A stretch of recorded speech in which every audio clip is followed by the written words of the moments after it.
than a horse and go further and that kind of thing.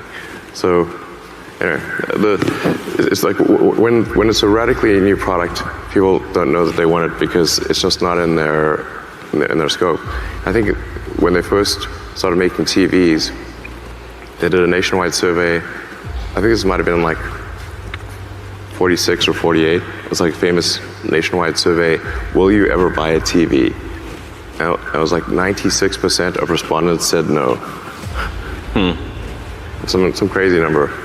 Like basically everyone's like, would you buy a TV? And maybe they put a price in there or something, I don't know. But it was famously, almost everyone said they would not buy a TV, but they didn't know what they're talking about. So the big game-changing stuff at the beginning is a company push kind of a thing most of the time, but then changes to the product over time can be a lot more customer pull kind of a focus. Yeah, changes to the product over time can be incremental changes. Then customers can certainly tell you, it's good to get customer feedback to say, how can we improve the product? And once they're using it, they can say, okay, I like this thing about it, I don't like this other thing, and then we can improve the product over time. Customer feedback after they have the fundamental thing is great. When trying different things, you got to have some acceptance of failure, as you were alluding to earlier. Failure must be an option. If failure is not an option, it's going to result in extremely conservative choices, and you may get something even worse than lack of innovation. Things may go backwards. If what you really want is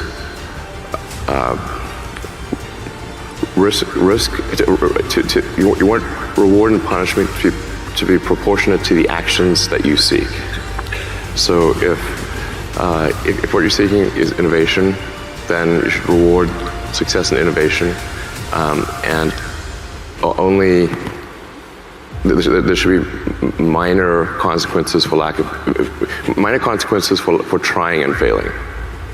There should be minor. With significant rewards for trying and succeeding, minor consequences for trying and not succeeding, and big and major negative consequences for not trying. So, no, I mean, to be totally frank, I doubted us too. So, I thought we, had maybe, when starting SpaceX, maybe had a 10% chance of reaching us too. So, I thought we, had maybe, when starting SpaceX, maybe had a 10% chance of reaching orbit. So, to those who doubted us, I was like, well, I think you're probably right, from PayPal and rolling it into to create SpaceX and Tesla and ended up spending it all. It wasn't the intention, but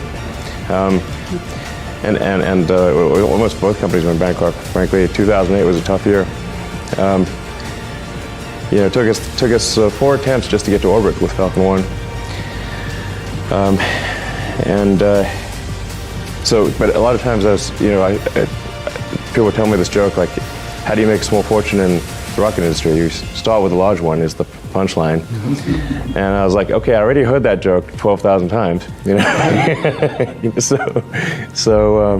Anyway, and it almost came true. We just barely made it there. That 4th launch of Falcon 1, that's all the money we had for that 4th launch. And then, and that wasn't even enough to save the company. We also then had to win the NASA cargo resupply contract. So that came a little after, a little bit later, or right towards the end of 2008. Those are the 2 key things that saved SpaceX. Otherwise, we would have, not made it. So yeah, I think those doubters were, their probability assessment was correct. But fortunately, fate has smiled upon us and brought us to this day.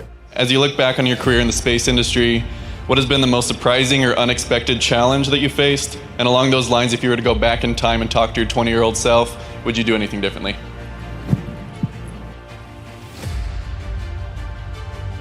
Go back in time to your 20-year-old self. I mean, I think it would make far fewer mistakes. Obviously, if I could go, like, here's a list of all the dumb things you're about to do. Please do not do them. I mean, hindsight's 20/20, so it's hard to say. I mean, I've made so many foolish mistakes, I lost count, honestly. I mean, some of these things I just wish like that's a simple sort of mantra, management by rhyming. I mean, it worked for Homer, okay? Management by rhyming is that thing I was saying, like, if the schedule is long, the design is wrong. We've overcomplicated the design many times. And I think we should have just gone with a simpler design, with the acid test being, how long will it take for this to fly? And if it's going to take a long time, don't do it. Do something else.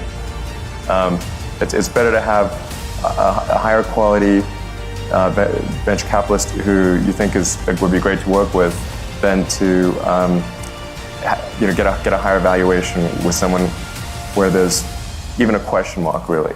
I think that's important. It's sort of like getting married, I mean, the way I tend to view problems is from a physics standpoint. I think physics is a good analytical framework, and one of the key things in physics is to reason from first principles. This is contrary to the way most human reasoning takes place, which is by analogy. Reasoning from first principles just means that you figure out what are the fundamental truths or things that people are pretty sure are fundamental truths, and can you build up to a conclusion from that, from those principles, and then certainly if you come up with some idea and it appears to violate one of those fundamental truths, then you're probably wrong. Or you should get a really big prize or something like that. This may seem like, I don't know, it may seem sort of obvious when it's explained, but it's actually not what people do. Reasoning by analogies is helpful because it's a shortcut. Yeah. And it's mostly correct, but it tends to be most incorrect when you're dealing with new things, because it's hard to analogize to something really new. Tesla really faced a severe threat of death due to the Model 3 production ramp. The company was bleeding money like crazy, and just if we didn't solve these problems in a very short period of time, we would die. And it was extremely difficult to solve them. How close to death did you come? Within single-digit weeks. 22 hours a day, or like how many I was hours? working, so 7 days a week, sleeping in the factory. I worked in the paint shop, general assembly, body shop. You ever worry about yourself imploding? Like it's just too much? That's silly. No one should put this many hours into work. This is not good. People should not work this hard. They should not do this. It's very painful. Painful in what sense? It hurts my brain and my heart. And you started with a much smaller rocket, the Falcon 1. And was your goal at that point, when you started with Falcon 1, to get to the point where we had 9 engines for Falcon 9? Was that your goal at that time? When I started SpaceX, I only thought there was maybe a 10% chance of getting Falcon 1 to orbit. I did not at all think that this would happen. So this is for sure a dream come true. But I literally at the time I didn't know anything about rockets, and I've been the chief engineer of SpaceX since day one, and I don't really know anything about rockets, which is why the first 3 rockets failed. Right. And then so the first 3 Falcon 1s for SpaceX were failures. Yes. And then tell me about the fourth one. The fourth one, so I'd actually only had enough money for three flights. So I had no more money left, but we managed the team sort of rallied, and we managed to put together enough spare parts to do a 4th launch, and that 4th launch was successful. And then So what would have happened if it wasn't successful?